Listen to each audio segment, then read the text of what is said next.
tun da ake gwamnati ba taɓa gwamnati mara alƙibla irin wannan ba, tun da ake a Najeriya gwamnatin da ta losing control ba taɓa irin wannan ba.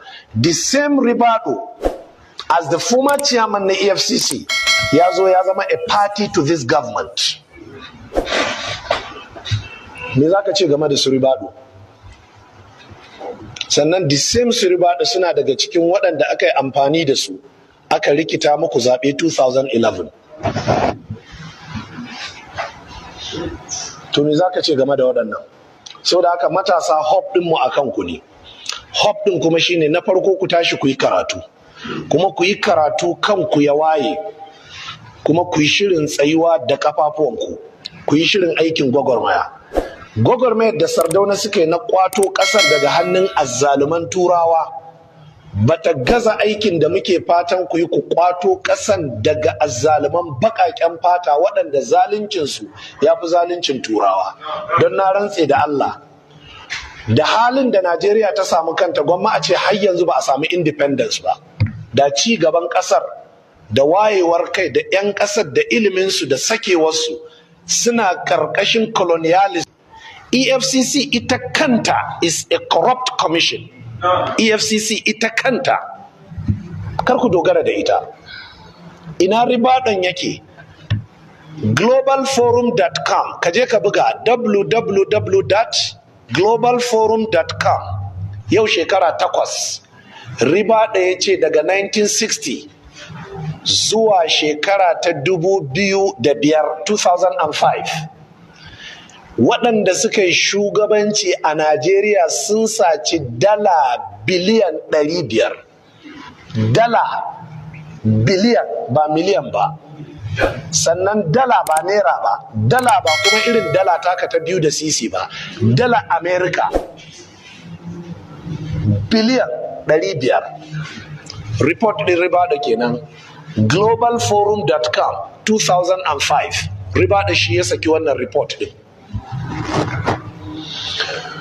Me kake tunanin waɗannan kuɗaɗen? Masana ƙididdiga sun tabbatar da waɗannan kuɗaɗen za su gina Najeriya irin ginin da Amerika take fama da shi, take alfahari da shi da ita da ƙasar Faransa. Mana duk wata kwarkwada za a gyara ta a yi mata kwalta, ko ina ruwan famfo da wutar lantarki waɗanda ba sa rawa a cikin waɗannan kuɗin. Wannan shine abin da Ribado ya fito ya faɗi. Ribado yana cikin gwamnati ne ya faɗi wannan. Me kake tunani?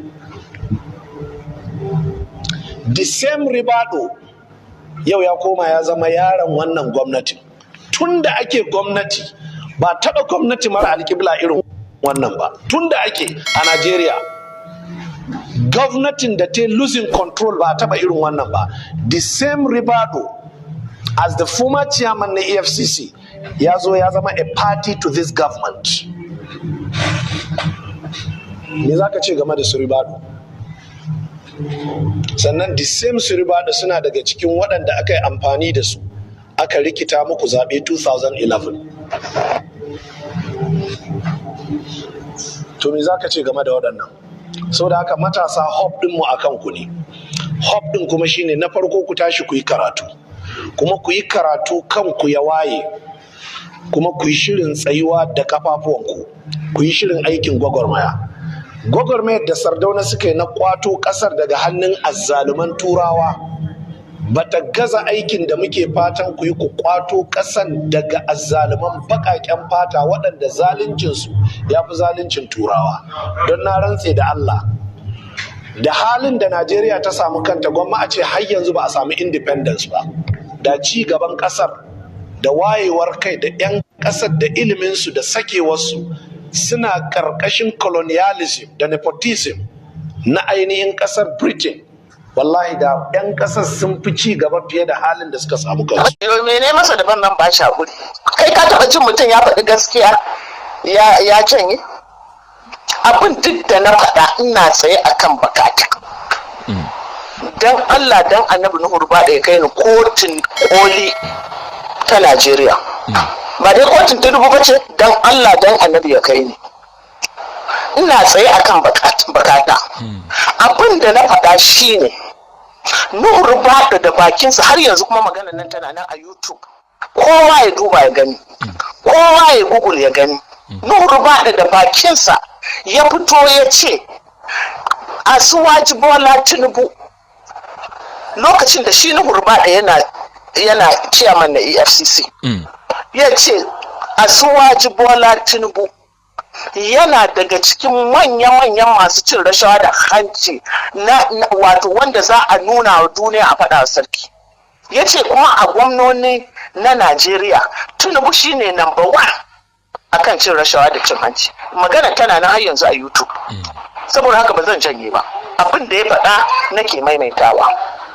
Sannan kuma wanne ne ƙaryar da aka yi na cewar yanzu baya wa Tinubu sujada? Yanzu ba shi yake ba shi ne ma campaign manager din Tinubu ba. Me yake yanzu a matsayinsa na NSA? Wane tsaro yake? Baya aikin komai illa aikin zuga Tinubu da neman gindin zama ya ci gaba da sakarcin da yake. Ba zan janye ba, ban janye ba, ina nan akan bakata. Ya kai ni kotu. Amma hajiya watakila 'yan Najeriya ba sa ce wannan magana ce da an yi ta shekaru kamar da dan annabi karka bata min lokaci kana ji ko? Na'am. Da me gana da aka shekara 1000 da aka yi da wanda aka yi yanzu me bambanci? Ya janye maganarsa cewar daman kenan ƙarya yawa Tinubu, kawai abin da muke so mu sani kenan. Da ya ce ga Tinubu ga da shi da Akuma da su Oji Kalu da maganar da ya faɗa daman sharri ya musu. Shi ne kawai magana. Ya fito ya shi ya kamata ya faɗa a 'yan Najeriya cewar ƙarya yi musu.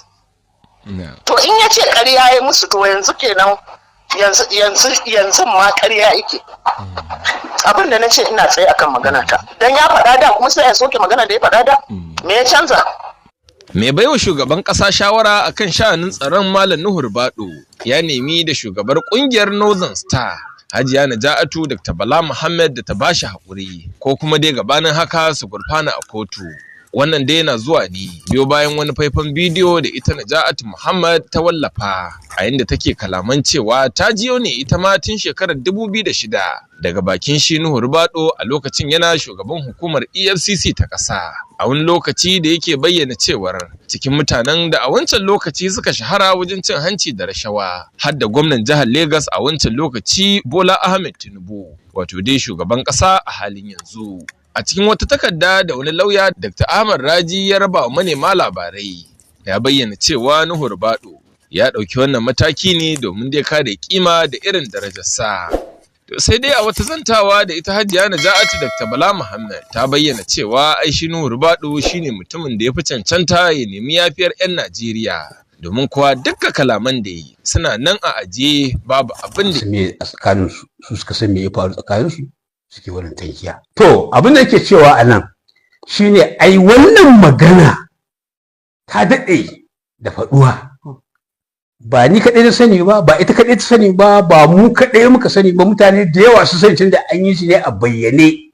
Kamar nake kiran abin fast impression last longer. Wannan shine shauƙin da mutane suke da shi akan Nuhu Ribadu ake ganin ga irin alamarsa. Saboda haka ni abin da ke gani in dai ba wani abu ne personal a tsakaninsu ba. To ya kamata duk mu ajiye wani abu na tankiya tsakanin mu yan arewa Hausa Fulani Musulmi mu ga me baraka da take tsakanin mu ya zamu mun dinke ta mu daddike ta. Kano a tarwatse, Arewa a tarwatse, Najeriya a tarwatse, dukkan al'ummar mu a tarwatse. Ka gaya mun ta ina za a fara. Haka duk irin gwamnatin da aka ce an same su ko shi irin matakala ba mamaki tunda an faɗa din. To amma abin da yake so a nan shine da ita da kake magana da shi da kake magana da koma waye yace shi ya kawo Nuhu Ribadu, waye kuma ikasa hana a kawo waye kawo Bola Tinubu ya zama shugaban kasa, waye kuma isa ya hana a kawo shi.